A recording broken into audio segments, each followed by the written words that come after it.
கண்ணு முன்னாடி என்னைக்காவது இந்த மாதிரி கேங் வரமாட்டாங்களா? அவங்கள போலீஸ்க்கு பிடிச்சு கொடுக்க மாட்டோமா நான் நினைச்சிட்டு தான் இருக்கேன். கணேசன் மூர்த்தி இறந்ததுக்கு பழி தீக்காம விடவே கூடாது. சரி சரி விடுங்க.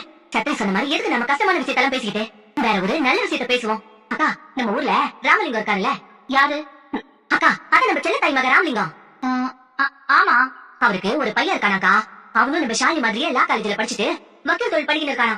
நேத்து நம்ம செல்வி யதார்த்தமா போன் பண்ணி ராமலிங்கம் அவர் பையனுக்கு பொண்ணு தேடிக்கிட்டு இருக்காரு, உனக்கு தெரிஞ்ச பொண்ணு ஏதாச்சும் இருந்துச்சுன்னா சொல்லுங்க என்கிட்ட கேட்டுச்சு. வக்கீலுக்கு படிச்சுட்டு இருக்காரு, தனியா தொழிலும் பண்ணிக்கிட்டு இருக்காருன்னு சொன்னதும் எனக்கு நம்ம ஷாலி ஞாபகம் தாக்க வந்துச்சு. நீ சரின்னு சொன்னா நம்ம சாரி போட்டவ நம்ம அவங்களுக்கு காமிச்சு விடுவோம். சித்தி, எனக்கு இப்ப கல்யாணம் வேணும் உன்கிட்ட சொன்னா இல்ல, நல்ல வரன் வருது, நல்ல வசதியான இடம். உன் வசதியான இடத்தை தூக்கி குப்பையில போடு.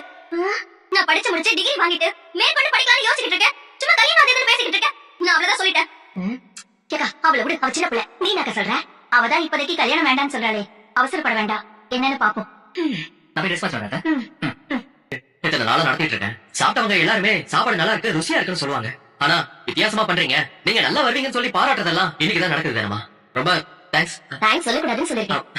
சரி தினமா, டெக்லஸ் மாமா மார்க்கெட்டுக்கு போறதுக்கு உங்க ஆட்டோவை எடுத்துட்டு போயிட்டாரு. வீட்டுக்கு போறதுக்கு டூ வீலர் தான் இருக்கு. நீங்க டூ வீலர் ஓட்டுவீங்களா? சார், ஆட்டோவே ஓட்டுறேன், டூ வீலர் ஓட்ட மாட்டேனா? என்னால இந்த கையை வச்சுக்கிட்டு வண்டி ஓட்ட முடியாது, அதனாலதான் கேட்டேன்.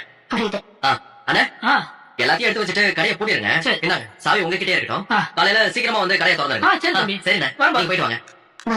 சரி தரமா, நீங்க டூ வீலர் எடுத்துட்டு போங்க, நான் ஒரு ஆட்டோ பிடிச்சு வந்துடுறேன். எதுக்கு போகட்டும், நான் வீட்டுக்கு தான் போறேன். நீங்க என் கூடவே வாங்க சார். உங்க கூடயா? ஆமா, நான் வண்டி ஓட்டினா நீங்க பின்னாடி உட்காந்து வர போறீங்க. ஓ, ஒரு பொண்ணு ஓட்டி பின்னாடி உட்கார வேண்டாம்னு யோசிக்கிறீங்களா? அப்படிலாம் இல்ல தரமா, நீங்க ஓட்டி பின்னாடி ஆட்டோலயே உட்காந்துட்டு வந்திருக்கேன். டூ வீலர்ல வர மாட்டேனா? சரி சார், அப்ப சேர்ந்தே போயிடலாம். சரி உட்காருங்க சார். பிடிச்சுக்கோங்க சார்.